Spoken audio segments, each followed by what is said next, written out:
স্বামী বিবেকানন্দের মানুষের যথার্থ স্বরূপ এই প্রবন্ধ খানিকটা অংশ শুনিয়েছিলাম আপনাদের 92.7 বিগ এফএম-এ শরণাগত অনুষ্ঠানে।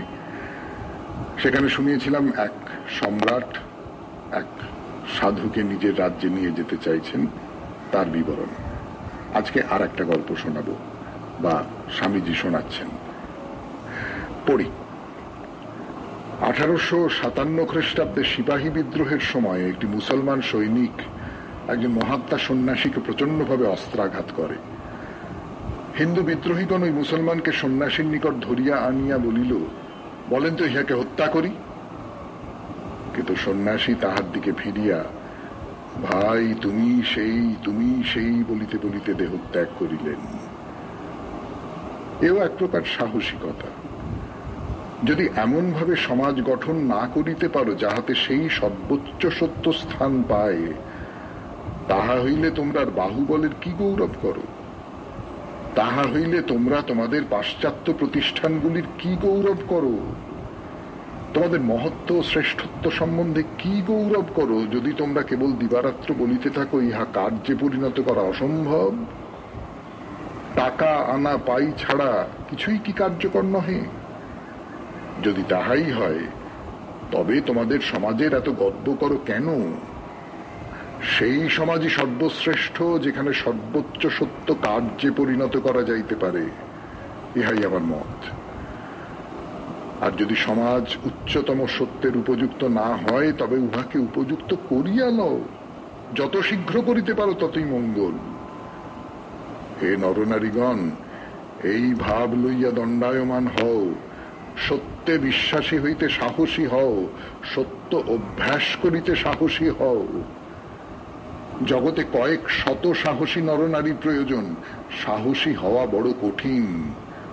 সেই সাহসিকতা অভ্যাস করো, যে সাহসিকতা সত্যকে জানিতে চায় এবং জীবনে সেই সত্য দেখাইতে পারে। যাহা মৃত্যুকে ভয় পায় না, যাহা মৃত্যুকে স্বাগত বলিতে পারে, যাহাতে মানুষ জানিতে পারে সে আত্মা, আর সমুদয় জগতের মধ্যে কোনো অস্ত্রেরই সাধ্য নাই তাহাকে সংহার করে। সমুদয় বজ্র মিলিলেও তাহাদের সাধ্য নাই তাহাকে সংহার করে। জগতের সমুদয় অগ্নির সাধ্য নাই তাহাকে দগ্ধ করিতে পারে। তবেই তুমি মুক্ত পুরুষ, তবেই তুমি তোমার প্রকৃত স্বরূপ জানিতে পারিবে। ইহা এই সমাজে, প্রত্যেক সমাজেই অভ্যাস করিতে হইবে। আত্মা সম্বন্ধে প্রথমে শ্রবণ, পরে মনন, তৎপরে নিধিধ্যাসন করিতে হইবে। শুনলেন স্বামী বিবেকানন্দের রচনা থেকে পাঠ। এরপর ঠাকুর শ্রী রামকৃষ্ণ পরমহংসদেবের কথা বলবার জন্য ফিরে আসছি আপনাদের সৌমিত্র বসু 92.7 বিগ এফএম-এ শরণাগত অনুষ্ঠানে। কিছু কিছু অংশ পড়েছি, তারপর থেকে পড়ব। আমি যেন শুনিতেছি সম্মুখে কোন কণ্ঠস্বর উত্থিত হইতেছে, যেন অনুভব করিতেছি ভারতের সেই প্রাচীন আচার্যগণ অরণ্যাশ্রমে এই সকল প্রশ্ন বিচার করিতেছেন। বৃদ্ধ ও পবিত্র শ্রেষ্ঠ ঋষিগণ উহার মীমাংসা করিতে অক্ষম হইয়াছেন। কিন্তু একটি যুবক সেই সভা মধ্যে দাঁড়াইয়া বলিতেছে, হে দিব্যধামবাসী অমৃতের পুত্রগণ, শ্রবণ করো, আমি পথ খুঁজিয়া পাইয়াছি। যিনি অন্ধকারের পারে, তাহাকে জানিলেই মৃত্যুর পারে যাওয়া যায়। শৃণ্বন্তু বিশ্বে অমৃতস্য পুত্রাঃ, য়ে ধামানি দিব্যানি তস্থু। বেদামেতং পুরুষং মহস্তম, আদিত্যবর্ণং তমসঃ পরস্তাৎ। উপনিষদ হইতে আমরা এই শিক্ষাই পাইতেছি যে মায়া আমাদের চারিদিক ঘিরিয়া রহিয়াছে এবং উহা অতি ভয়ঙ্কর। তথাপি মায়ার মধ্য দিয়া কাজ করিতে হইবে। যিনি বলেন এই নদী তীরে বসিয়া থাকি, সমস্ত জল যখন সমুদ্রে চলিয়া যাইবে তখন নদী পার হইব, তিনি যেমন সফল হন। আর যিনি বলেন পৃথিবী পূর্ণ মঙ্গলময় হইলে পর কাজ করিব এবং জীবন উপভোগ করিব, তিনিও সেইরূপ সাফল্য লাভ করিয়া থাকেন। মায়ার অনুকূলে পথ নাই, মায়ার বিরুদ্ধে গমনই পথ, এ কথাও শিক্ষা করিতে হইবে। আমরা প্রকৃতির সহায়ক হইয়া জন্মগ্রহণ করি নাই, কিন্তু তাহার প্রতিযোগী হইয়াই জন্মিয়াছি। আমরা বন্ধনের কর্তা হইয়াও নিজদিগকে বদ্ধ করিতেছি। এই বাড়ি কোথা হইতে আসিল? প্রকৃতি ইহা দেয় নাই। প্রকৃতি বলিতেছে যাও বনে গিয়া বাস করো, মানব বলিতেছে আমি বাটি নির্মাণ করিব, প্রকৃতির সহিত যুদ্ধ করিব। সে তাহাই করিতেছে। তথাকথিত প্রাকৃতিক নিয়মের সহিত অবিরাম সংগ্রামী মানব জাতির ইতিহাস, এবং মানবী অবশেষে জয়ী হয়। অন্তর্জগতে আসিয়া দেখো, সেখানেও সেই সংগ্রাম চলিয়াছে। ইহা পশু মানব ও আধ্যাত্মিক মানবের সংগ্রাম, আলোক ও অন্ধকারের সংগ্রাম। মানুষ এখানেও বিজেতা। প্রকৃতির মধ্য দিয়া মানুষ আপনার মুক্তির পথ করিয়া লয়। অতএব আমরা দেখিতেছি, এই মায়া অতিক্রম করিয়া বৈদান্তিক দার্শনিকগণ এমন কিছু জানিয়াছেন যাহা মায়াধীন নহে। যদি আমরা সে অবস্থায় উপনীত হইতে পারি, আমরাও মায়ার পারে যাইব। ঈশ্বরবাদী সমস্ত ধর্মের ইহা সাধারণ সম্পত্তি, কিন্তু বেদান্ত মতে ইহা ধর্মের আরম্ভ মাত্র, শেষ নহে। যিনি বিশ্বের স্রষ্টা ও পাতা, যিনি মায়াধীশ, মায়া বা প্রকৃতির অধীশ্বর বলিয়া উক্ত হইয়াছেন, সেই সগুণ ঈশ্বরের জ্ঞান এই বেদান্ত ভাবের শেষ কথা নহে। এই জ্ঞান ক্রমাগত বাড়িতে থাকে। অবশেষে বৈদান্তিক দেখেন, যাহাকে বাহিরে বোধ হইয়াছিল তিনি নিজেই সেই। তিনি প্রকৃতপক্ষে অন্তরেই ছিলেন। যিনি সীমার মধ্যে আপনাকে বদ্ধ মনে করিয়াছিলেন, তিনি সেই মুক্তস্বরূপ। শুনলেন স্বামী বিবেকানন্দের রচনা থেকে পাঠ 92.7 বিগ FM এর শরণাগত অনুষ্ঠানে। এবারে ঠাকুর শ্রী রামকৃষ্ণ পরমহংসদেবের কথা। ফিরে আসছি গানের পর। বিবেকানন্দের রচনা থেকে পাঠ করছি আমরা। পড়ছিলাম মানুষের যথার্থ স্বরূপ, এই প্রবন্ধটি ধাপে ধাপে আপনাদের পরপর শোনাচ্ছিলাম। শোনাই, আজকে যে অংশটা পড়ব সেটা শুরু করি। আজকাল গুরুত্বপূর্ণ আলোচনা চলিতেছে। জড় পদার্থের সমষ্টি এই দেহই কি আত্মা, চিন্তা প্রভৃতি বলিয়া কথিত শক্তির বিকাশের কারণ, অথবা চিন্তা শক্তি দেহের কারণ? অবশ্য জগতের সকল ধর্মই বলেন চিন্তা বলিয়া পরিচিত শক্তি শরীরকে ব্যক্ত করে। ইহার বিপরীত মত তাহারা স্বীকার করেন না। কিন্তু আধুনিক অনেক সম্প্রদায়ের মত চিন্তা শক্তি কেবল শরীর নামক যন্ত্রের বিভিন্ন অংশগুলির কোনো বিশেষ ধরনের সন্নিবেশে উৎপন্ন। যদি এই দ্বিতীয় মতটি স্বীকার করিয়া লইয়া বলা যায়, এই আত্মা বা মন বা উহাকে যে আখ্যাই দাও না কেন, উহা এই জড় দেহরূপ যন্ত্রেরই ফলস্বরূপ। যে সকল জড় পরমাণু মস্তিষ্ক ও শরীর গঠন করিতেছে, তাহাদেরই রাসায়নিক মিলন বা সাধারণ মিশ্রণে উৎপন্ন। তাহাতে এই প্রশ্ন অমীমাংসিত থাকিয়া যায়, শরীর গঠন কে করে? কোন শক্তি পদার্থের অণুগুলিকে শরীর রূপে পরিণত করে? কোন শক্তি চারিদিকের জলরাশি হইতে কিয়দংশ লইয়া তোমার শরীর এক রূপে, আমার শরীর আর এক রূপে গঠন করে? এই সকল বিভিন্নতা কিসে হয়? আত্মা নামক শক্তি শরীরস্থ ভৌতিক পরমাণুগুলির বিভিন্ন সন্নিবেশে উৎপন্ন বলিলে গাড়ির পিছনে ঘোড়া জোতার ন্যায় হয়। কি রূপে এই সংযোগ হইল? কোন শক্তি ইহা করিল? যদি বলা যায় অন্য কোন শক্তি এই সংযোগ সাধন করিয়াছে, আর আত্মা, যাহা এখন জড় রাশি বিশেষের সহিত সংযুক্ত রূপে দৃষ্টিগোচর হইতেছে, তাহাই আবার ওই জড় পরমাণু সকলের সংযোগের ফল রূপ, তাহা হইলে কোনো উত্তর হইল না। যে মত অন্যান্য মতকে খণ্ডন না করিয়া সমুদয় না হোক অধিকাংশ ঘটনা, অধিকাংশ বিষয় ব্যাখ্যা করিতে পারে, তাহাই গ্রহণযোগ্য। সুতরাং ইহাই বেশি যুক্তিসঙ্গত। যে শক্তি জড় রাশি গ্রহণ করিয়া তাহা হইতে শরীর গঠন করে, আর যে শক্তি শরীরের ভিতরে প্রকাশিত রহিয়াছে, উভয়ে অভেদ। অতএব যে চিন্তা শক্তি আমাদের দেহে প্রকাশিত হইতেছে, উহা কেবল জড় অনুর সংযোগে উৎপন্ন, সুতরাং তাহার দেহ নিরপেক্ষ অস্তিত্ব নাই, এ কথার কোনো অর্থ হয় না। আর শক্তি কখনো জড় হইতে উৎপন্ন হইতে পারে না, পরীক্ষার দ্বারা বরং ইহা প্রদর্শন করা সম্ভব। যাহাকে আমরা জড় বলি তাহার অস্তিত্ব নাই, উহা কেবল শক্তির এক বিশেষ অবস্থা মাত্র। এই সকল বিভিন্নতা কিসে হয়? আত্মা নামক শক্তি শরীরস্থ ভৌতিক পরমাণুগুলির বিভিন্ন সন্নিবেশে উৎপন্ন বলিলে গাড়ির পিছনে ঘোড়া জোতার ন্যায় হয়। কি রূপে এই সংযোগ হইল? কোন শক্তি উহা করিল? যদি বলা যায় অন্য কোন শক্তি এই সংযোগ সাধন করিয়াছে, আর আত্মা যাহা এখন জড় রাশি বিশেষের সহিত সংযুক্ত রূপে দৃষ্টিগোচর হইতেছে, তাহাই আবার ওই জড় পরমাণু সকলের সংযোগের ফল রূপ, তাহা হইলে কোনো উত্তর হইল না। যে মত অন্যান্য মতকে খণ্ডন না করিয়া সমুদয় না হোক অধিকাংশ ঘটনা অধিকাংশ বিষয় ব্যাখ্যা করিতে পারে, তাহাই গ্রহণযোগ্য। সুতরাং ইহাই বেশি যুক্তিসঙ্গত। যে শক্তি জড় রাশি গ্রহণ করিয়া তাহা হইতে শরীর গঠন করে, আর যে শক্তি শরীরের ভিতরে প্রকাশিত রহিয়াছে, উভয় অভেদ। অতএব যে চিন্তা শক্তি আমাদের দেহে প্রকাশিত হইতেছে, উহা কেবল জড় অনুর সংযোগে উৎপন্ন, সুতরাং তাহার দেহ নিরপেক্ষ অস্তিত্ব নাই, এ কথার কোনো অর্থ হয় না। আর শক্তি কখনো জড় হইতে উৎপন্ন হইতে পারে না, পরীক্ষার দ্বারা বরং ইহা প্রদর্শন করা সম্ভব। যাহাকে আমরা জড় বলি তাহার অস্তিত্ব নাই, উহা কেবল শক্তির এক বিশেষ অবস্থা মাত্র। কাঠিন্য প্রভৃতি জড়ের গুণ সকল বিভিন্ন প্রকার গতি ও স্পন্দনের ফল, ইহা প্রমাণ করা যাইতে পারে। জড় পরমাণুর ভিতর প্রবল আবর্ত গতি উৎপাদন করিলে উহা কঠিন পদার্থবৎ শক্তি লাভ করিবে।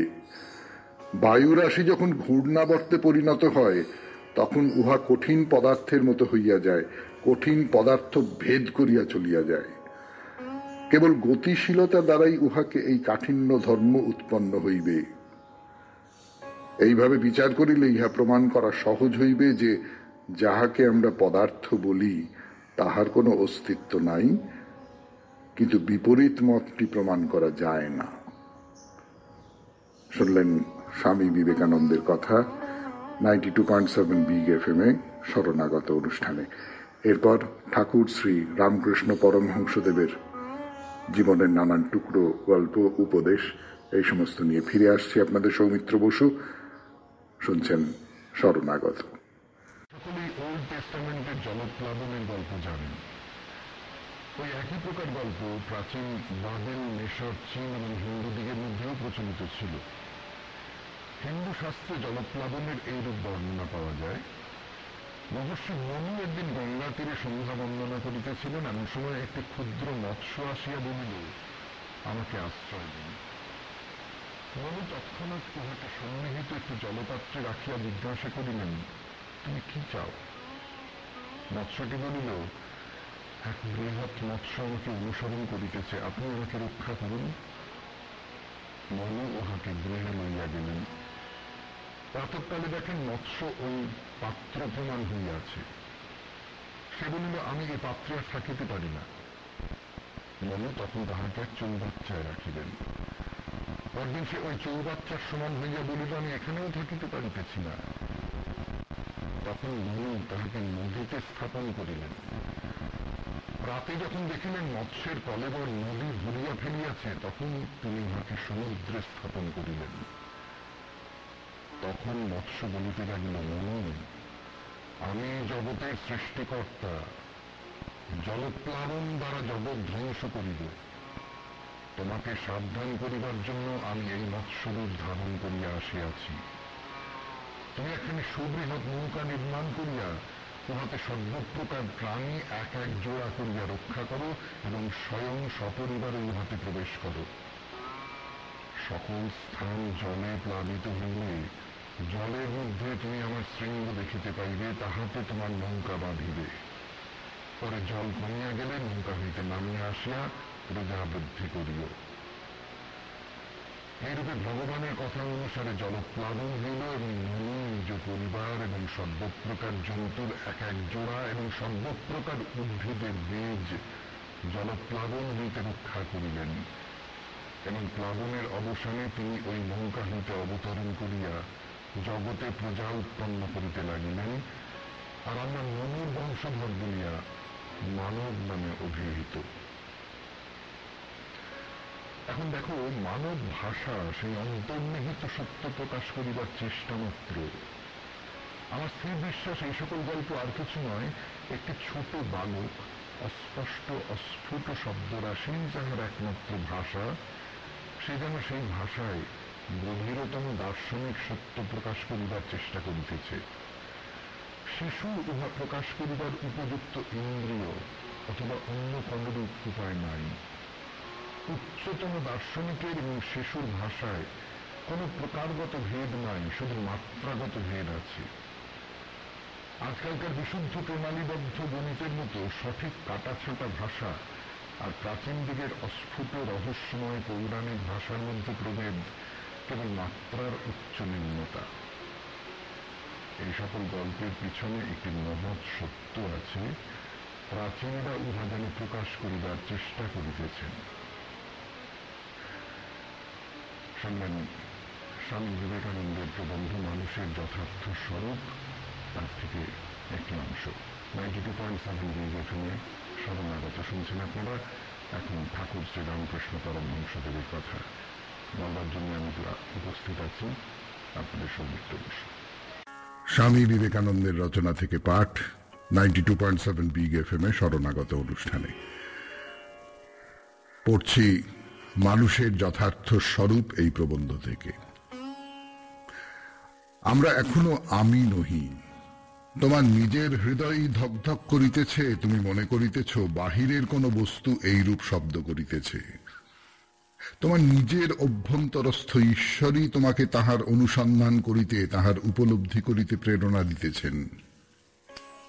এখানে সেখানে, মন্দিরে, গির্জায়, স্বর্গে, মর্তে, নানা স্থানে এবং নানা উপায়ে অন্বেষণ করিবার পর অবশেষে আমরা যেখান হইতে আরম্ভ করিয়াছিলাম, অর্থাৎ আমাদের আত্মাতেই বৃত্তপথে ঘুরিয়া আসি এবং দেখিতে পাই, যাহার জন্য আমরা সমুদয় জগতে অন্বেষণ করিতেছিলাম, যাহার জন্য আমরা মন্দির, গির্জা প্রভৃতিতে কাতর হইয়া প্রার্থনা এবং অশ্রু বিসর্জন করিতেছিলাম, যাহাকে আমরা সুদূর আকাশে মেঘ রাশি দ্বারা আবৃত অব্যক্ত রহস্যময় বলিয়া মনে করিতেছিলাম, তিনি আমাদের নিকট হইতেও নিকটতম, প্রাণের প্রাণ।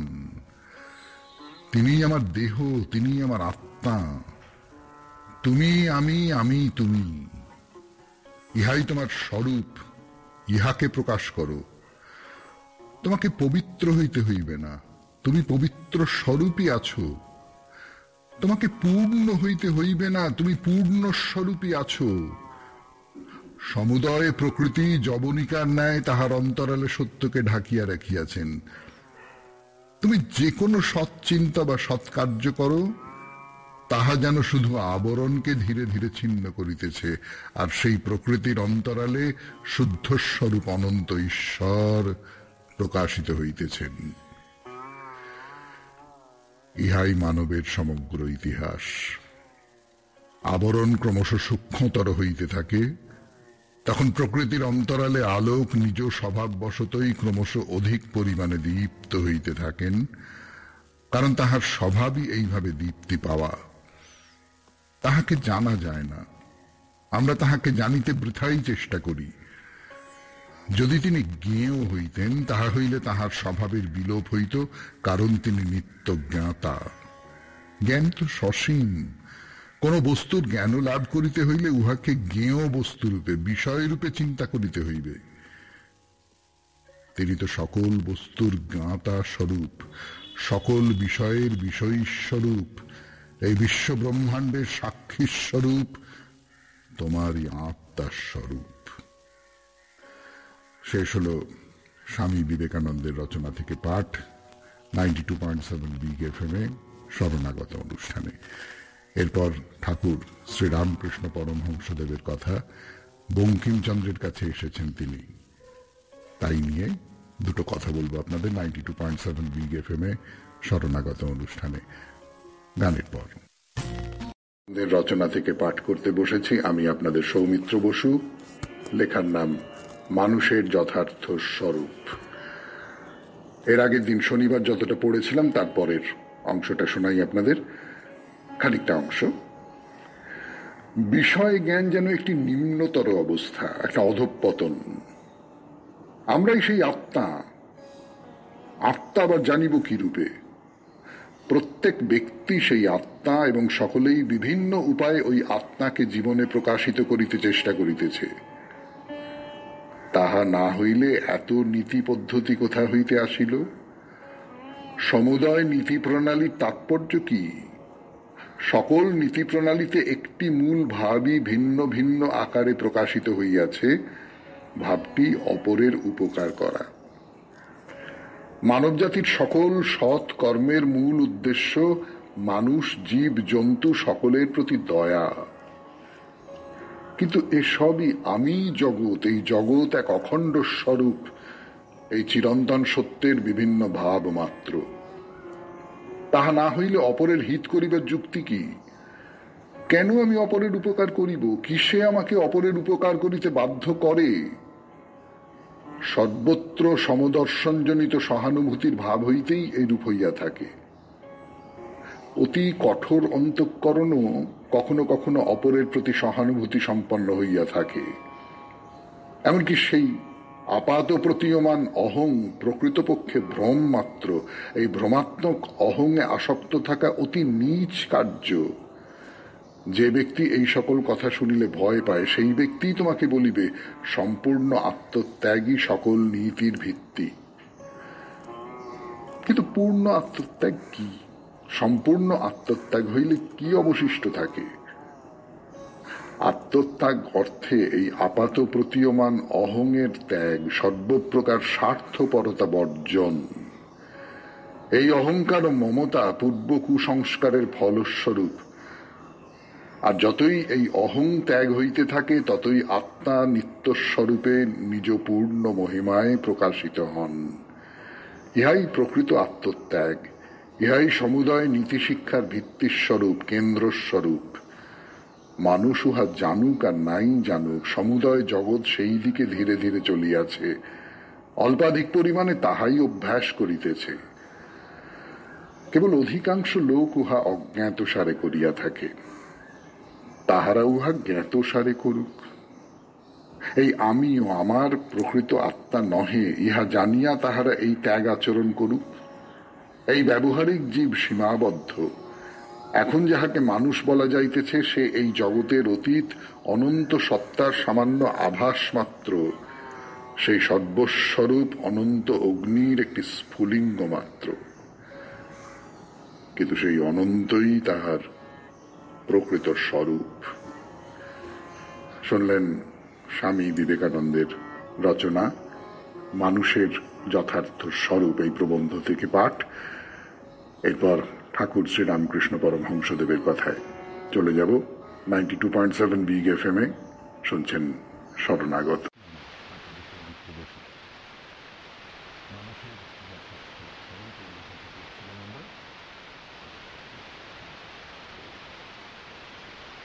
আমরা এখনো আমি নহি। আমরা এই আমিত্ব, প্রকৃত ব্যক্তিত্ব লাভের চেষ্টা করিতেছি। উহা অনন্ত, উহাই মানুষের প্রকৃত স্বরূপ। যাহার জীবন বিশ্বব্যাপী তিনি জীবিত। আর যতই আমরা আমাদের জীবনকে শরীররূপ ক্ষুদ্র ক্ষুদ্র সীমাবদ্ধ পদার্থে কেন্দ্রীভূত করি, ততই আমরা মৃত্যুর দিকে অগ্রসর হই। আমাদের জীবন যতক্ষণ সমগ্র জগতে ব্যাপ্ত থাকে, ততক্ষণ উহা অপরের মধ্যে ব্যাপ্ত থাকে। ততক্ষণই আমরা জীবিত। আর এই ক্ষুদ্র সংকীর্ণ জীবনযাপনে মৃত্যু, এবং এই জন্যই আমাদের মৃত্যু ভয় দেখা দেয়। মৃত্যু ভয় তখনই জয় করা যাইতে পারে যখন মানুষ উপলব্ধি করে যে যতদিন এই জগতে একটি জীবন রহিয়াছে, ততদিন সেও জীবিত। এরূপ উপলব্ধি হইলে মানুষ বলিতে পারে, আমি সকল বস্তুতে, সকল দেহে বর্তমান, সকল জীবের মধ্যেই আমি বর্তমান। আমি এই জগৎ, সমুদয় জগৎই আমার শরীর। যতদিন একটি পরমাণু রহিয়াছে ততদিন আমার মৃত্যুর সম্ভাবনা কি? এইভাবেই মানুষ নির্ভীক অবস্থায় উপনীত হয়। নিয়ত পরিবর্তনশীল ক্ষুদ্র ক্ষুদ্র বস্তুর মধ্যে অমরত্ব আছে, একথা বলা বাতুলতা। একজন প্রাচীন ভারতীয় দার্শনিক বলিয়াছেন, আত্মা অনন্ত, সুতরাং আত্মাই আমি হইতে পারেন। অনন্তকে ভাগ করা যাইতে পারে না, অনন্তকে খণ্ড খণ্ড করা যাইতে পারে না। এই এক অবিভক্ত সমষ্টি স্বরূপ অনন্ত আত্মা রহিয়াছেন। তিনি মানুষের যথার্থ আমি, তিনিই প্রকৃত মানুষ। মানুষ বলিয়া যাহা বোধ হইতেছে তাহা শুধু ওই আমিকে ব্যক্ত জগতের ভিতর প্রকাশ করিবার চেষ্টার ফল মাত্র। আর আত্মাতে কখনো ক্রমবিকাশ থাকিতে পারে না। এই যে সকল পরিবর্তন ঘটিতেছে, অসাধু সাধু হইতেছে, পশু মানুষ হইতেছে, এ সকল কখনো আত্মাতে হয় না। মনে করো যেন একটি যবনিকা রহিয়াছে, আর উহার মধ্যে একটি ক্ষুদ্র ছিদ্র রহিয়াছে, উহার ভিতর দিয়া আমার সম্মুখস্থ কেবল কতকগুলি মুখ দেখিতে পাইতেছি। এই ছিদ্র যতই বড় হইতে থাকে ততই সম্মুখের দৃশ্য আমার নিকট অধিকতর প্রকাশিত হইতে থাকে। আর যখন ওই ছিদ্রটি সমগ্র যবনিকা ব্যাপ্ত করে তখন আমি তোমাদিগকে স্পষ্ট দেখিতে পাই। এস্থলে তোমাদের কোনো পরিবর্তন হয় নাই, তোমরা যাহা তাহাই ছিলে। ছিদ্রেরই ক্রমবিকাশ হইতেছিল, আর সেই সঙ্গে তোমাদের প্রকাশ হইতেছিল। আত্মা সম্বন্ধেও এইরূপ। তুমি মুক্ত স্বভাব ও পূর্ণই আছো, চেষ্টা করিয়া পূর্ণত্ব পাইতে হয় না। ধর্ম, ঈশ্বর বা পরকালের এই সকল ধারণা কোথা হইতে আসিল? মানুষ ঈশ্বর ঈশ্বর করিয়া বেড়ায় কেন? কেন সকল জাতির ভিতর, সকল সমাজেই মানুষ পূর্ণ আদর্শের অন্বেষণ করে?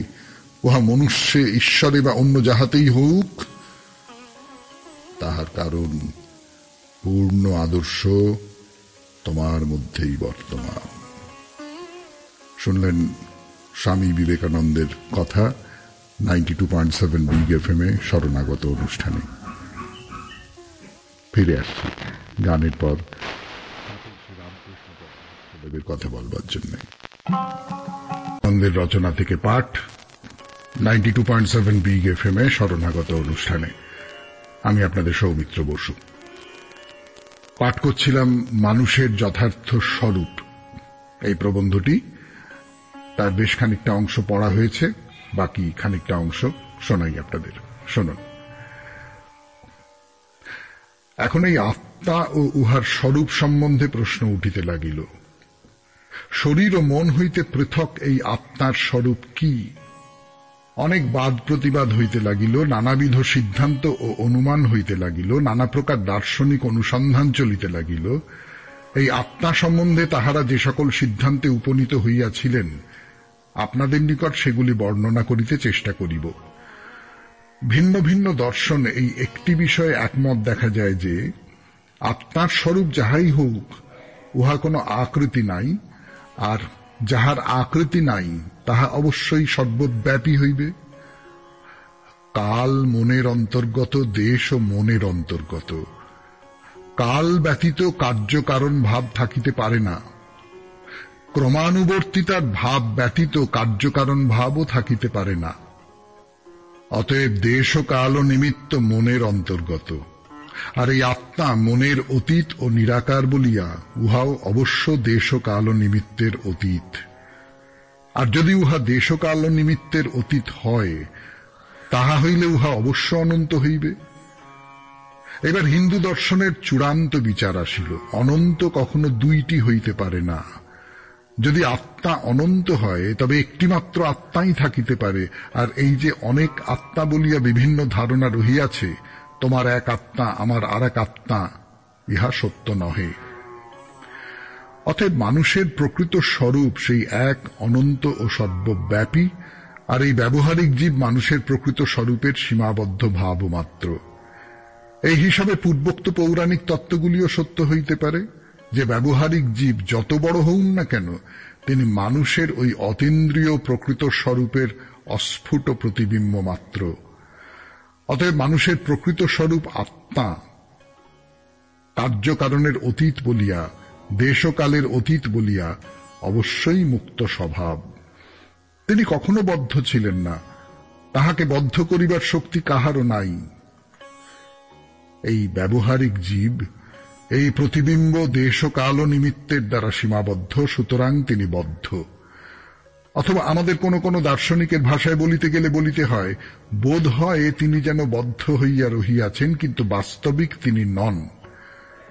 আমাদের আত্মার ভিতরে যথার্থ সত্য এইটুকু, এই সর্বব্যাপী অনন্ত চৈতন্য স্বভাব। শুনলেন স্বামী বিবেকানন্দের রচনা থেকে পাঠ 92.7 বিগ এফএম এ শরণাগত অনুষ্ঠানে। এরপর ফিরে আসব স্বামী বিবেকানন্দের যিনি গুরু, সেই ঠাকুর শ্রীরামকৃষ্ণ পরমহংসদেবের কথায়। ফিরে আসব গানের পর। বিবেকানন্দের লেখা থেকে পড়ে শোনাচ্ছি মানুষের যথার্থ স্বরূপ, এই লেখাটি থেকে 92.7 বিগ এফএম এ শরণাগত অনুষ্ঠানে। সুতরাং সর্বব্যাপী অনন্তই সত্য, শান্ত সসীম সত্য নয়। আমরা ক্ষুদ্র সীমাবদ্ধ জীব, এই ধারণা যতই আরামপ্রদ হোক না কেন, ইহা পুরাতন ভ্রম মাত্র। যদি লোককে বলা যায় তুমি সর্বব্যাপী অনন্ত পুরুষ, সে ভয় পায়। সকলের ভিতর দিয়া তুমি কাজ করিতেছ, সকল চরণের দ্বারা তুমি চলিতেছ, সকল মুখের দ্বারা তুমি কথা কহিতেছ, সকল নাসিকার দ্বারাই তুমি শ্বাস প্রশ্বাস কার্য নির্বাহ করিতেছ। লোককে ইহা বলিলে সে ভয় পায়। সে তোমায় পুনঃ পুনঃ বলিবে, এই অহং জ্ঞান কখনো যাইবে না। লোকের এই আমিত্ব কোনটি তাহা দেখিতে পাইলে সুখী হই। ছোট শিশুর গোঁফ নাই, বড় হইলে তাহার গোঁফ দাড়ি হয়। যদি আমিত্ব শরীরগত হয় তবে তো বালকের আমিত্ব নষ্ট হইয়া গেল। যদি আমিত্ব শরীরগত হয় তবে আমার একটি চোখ বা হাত নষ্ট হইলে আমিত্ব নষ্ট হইয়া গেল। মাতালের মদ ছাড়া উচিত নয়, তাহা হইলে তাহার আমিত্ব যাইবে। চোরের সাধু হওয়া উচিত নয়, তাহা হইলে সে তাহার আমিত্ব হারাইবে। অতএব কাহারও এই ভয়ে নিজ অভ্যাস ত্যাগ করা উচিত নয়। অনন্ত ব্যতীত আর আমিত্ব কিছুতেই নাই। এই অনন্তেরই কেবল পরিবর্তন হয় না, আর সবই ক্রমাগত পরিবর্তনশীল। আমিত্ব স্মৃতিতেও নাই। আমিত্ব যদি স্মৃতিতে থাকিত তবে মস্তকে প্রবল আঘাত পাইয়া অতীত স্মৃতি লুপ্ত হইয়া গেলে আবার আমিত্ব নষ্ট হইত, আমি একেবারে লোপ পাইতাম। ছেলেবেলার 2-3 বৎসর আমার মনে নাই। যদি স্মৃতির উপর আমার অস্তিত্ব নির্ভর করে তাহা হইলে ওই 2-3 বৎসর আমার অস্তিত্ব ছিল না বলিতেই হইবে। তাহা হইলে আমার জীবনের যে অংশ আমার মনে নাই, সেই সময়ে আমি জীবিত ছিলাম না বলিতে হইবে। অকাট্য যুক্তি বলুন। 92.7 বিগ এফএম এ শরণাগত অনুষ্ঠানে শুনলেন স্বামী বিবেকানন্দের বাণী থেকে পাঠ। এরপর ঠাকুর শ্রীরামকৃষ্ণ পরমহংসদেবের কথা বলবার জন্য ফিরে আসছি আপনাদের সৌমিত্র বসু একটু গানের পর। বিবেকানন্দের রচনা থেকে পাঠ করছি। এই লেখাটির নাম মানুষের যথার্থ স্বরূপ। লন্ডনে বক্তৃতা দিয়েছিলেন, সেই বক্তৃতার বাংলা অনুবাদ পড়ে শোনাচ্ছি আপনাদের। মানুষ এই পঞ্চেন্দ্রিয় গ্রাহ্য জগতে এতটা আসক্ত যে সহজে সে উহা ছাড়িতে চাহে না। কিন্তু এই বাহ্য জগৎকে যতদূর সত্য ও সার বলিয়া বোধ হোক না কেন, প্রত্যেক ব্যক্তি এবং প্রত্যেক জাতির জীবনেই এমন একটি সময় আসে যখন অনিচ্ছা সত্ত্বেও জিজ্ঞাসা করিতে হয়, জগৎ কি সত্য? যে ব্যক্তি তাহার পঞ্চেন্দ্রিয়ের সাক্ষ্যে অবিশ্বাস করিবার বিন্দুমাত্র সময় পায় না, যাহার জীবনের প্রতি মুহূর্তেই কোনো না কোনো রূপ বিষয় ভোগে নিযুক্ত, মৃত্যু তাহারও নিকট আসিয়া উপস্থিত হয় এবং তাহাকেও বাধ্য হইয়া জিজ্ঞাসা করিতে হয়, জগৎ কি সত্য? এই প্রশ্নেই ধর্মের আরম্ভ এবং ইহার উত্তরেই ধর্মের পরিসমাপ্তি। এমনকি প্রণালীবদ্ধ ইতিহাসেরও পূর্বে, সুদূর অতীতকালে, সভ্যতার অস্ফুট উষাকালেও, সেই রহস্যময় পৌরাণিক যুগেও আমরা দেখিতে পাই এই একই প্রশ্ন জিজ্ঞাসিত হইয়াছে, জগৎ কি সত্য? কবিত্বময় কঠোপনিষদের প্রারম্ভে আমরা এই প্রশ্ন দেখিতে পাই। কেহ বলেন মানুষ মরিয়া গেলে তাহার আর অস্তিত্ব থাকে না, আবার কেহ বলেন না, তখন তাহার অস্তিত্ব থাকে।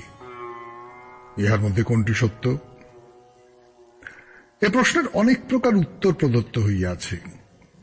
যাবতীয় দর্শন ও ধর্ম প্রকৃতপক্ষে এই প্রশ্নেরই বিভিন্ন প্রকার উত্তরে পরিপূর্ণ। এর পরে কি? প্রকৃত সত্য কি? অনেকে আবার এই প্রশ্নকে, প্রাণের এই অশান্ত জিজ্ঞাসাকে থামাইয়া দিতে, দাবাইয়া দিতে চেষ্টা করিয়াছেন। কিন্তু যতদিন জগতে মৃত্যু বলিয়া কিছু থাকিবে, ততদিন এই দাবাইয়া দিবার চেষ্টা সর্বদা বিফল হইবে। আমরা মুখে খুব সহজে বলিতে পারি, জগতের অতীত সত্তার অন্বেষণ করিব না, বর্তমান মুহূর্তেই আমাদের সমস্ত আশা আকাঙ্ক্ষা আবদ্ধ রাখিব, ইন্দ্রিয়াতীত বস্তুর চিন্তা করিব না বলিয়া খুব চেষ্টা করিতে পারি। আর ইন্দ্রিয়গ্রাহ্য বাহিরের সবকিছু আমাদিগকে সংকীর্ণ সীমায় আবদ্ধ রাখিতে পারে, সমুদয় জগৎ মিলিয়া বর্তমানের ক্ষুদ্র সীমার বাহিরে দৃষ্টি প্রসারণে বাধা দিতে পারে। কিন্তু যতদিন জগতে মৃত্যু থাকিবে, ততদিন এই প্রশ্ন বারংবার জিজ্ঞাসিত হইবে। আমরা এই যে সকল বস্তুকে সত্যের সত্য, সারের সার বলিয়া ওইগুলির প্রতি আসক্ত, মৃত্যুই কি ইহাদের চরম পরিণাম? জগৎ তো এক মুহূর্তেই ধ্বংস হইয়া কোথায় চলিয়া যায়। গগনস্পর্শে অত্যুচ্চ পর্বত নিম্নে অতল গহ্বর যেন মুখব্যাদান করিয়া গ্রাস করিতে আসিতেছে। এই পাহাড়ের ধারে দাঁড়াইয়া যত কঠোর অন্তঃকরণই হোক, নিশ্চয় শিহরিয়া উঠিবে আর জিজ্ঞাসা করিবে, এসব কি সত্য? কোন মহাপ্রাণ ব্যক্তি সারা জীবন ধরিয়া সমস্ত শক্তি দিয়া একটু একটু করিয়া যে আশার সৌধ নির্মাণ করিলেন, এক মুহূর্তে তাহা উড়িয়া গেল। এগুলো কি সত্য? এই প্রশ্নের উত্তর দিতেই হইবে।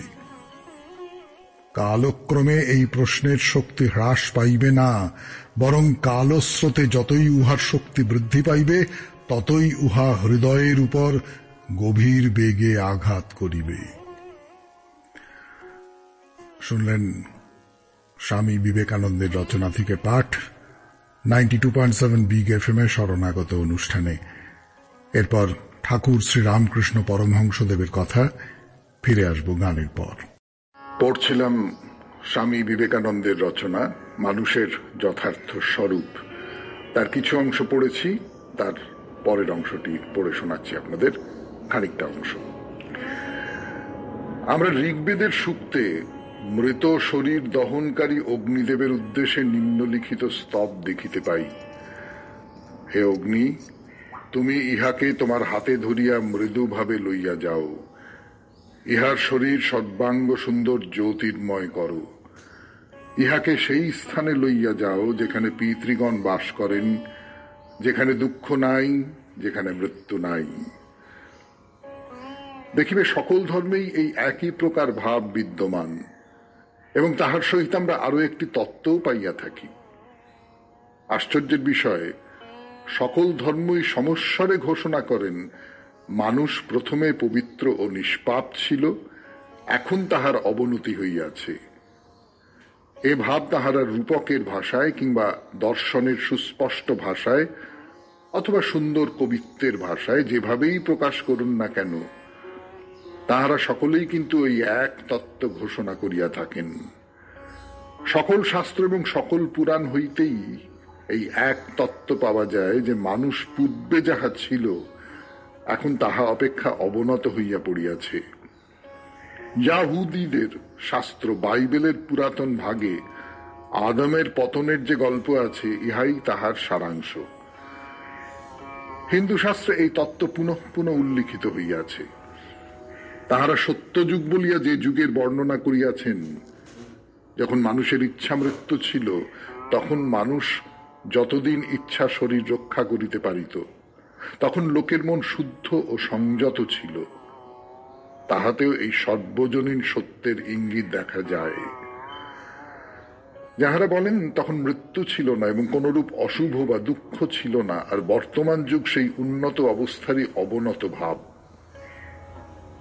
এই বর্ণনার সহিত আমরা সর্বত্রই জলপ্লাবনের বর্ণনা দেখিতে পাই। এই জলপ্লাবনের গল্পেই প্রমাণিত হইতেছে যে সকল ধর্মই বর্তমান যুগকে প্রাচীন যুগের অবনত অবস্থা বলিয়া স্বীকার করিয়াছেন। জগৎ ক্রমশ মন্দ হইতে মন্দতর হইতে লাগিল। অবশেষে জলপ্লাবনে অধিকাংশ লোকই জলমগ্ন হইয়া গেল, আবার উন্নতি আরম্ভ হইল। মানুষ আবার উহার সেই পূর্ব পবিত্র অবস্থা লাভ করিবার জন্য ধীরে ধীরে অগ্রসর হইতেছে। 92.7 বিগ FM এ শরণাগত অনুষ্ঠান শুনলেন স্বামী বিবেকানন্দের রচনা থেকে পাঠ। এরপর ঠাকুর শ্রীরামকৃষ্ণ পরমহংসদেবের কথা বলবো গানের পর। যাবে না, দুঃখকে কোনোভাবে এড়ানো যাবে না। তারপর থেকে পড়ি, তবে কি আমরা শুভ কর্ম করিব না? করিব বই কি, পূর্বাপেক্ষা বেশি উৎসাহের সহিত আমাদিগকে কাজ করিতে হইবে। কিন্তু এই জ্ঞান আমাদের উৎকট বাড়াবাড়ি ও ধর্মান্ধতা দূর করিবে।